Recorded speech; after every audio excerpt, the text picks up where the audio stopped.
So, the Nintendo Switch 2 has finally been released. Now, release is not exactly the correct words, it's just been announced. It's actually releasing sometime here from 2025. There's no exact release date yet. It has yet to be announced. There will be a Nintendo Direct soon from Nintendo themselves at a later date. It has been announced today at January 16, 2025, right?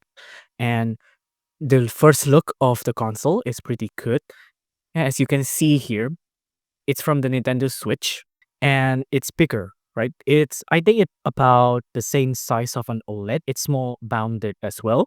And you can see here, there's an extra USB-C port right there.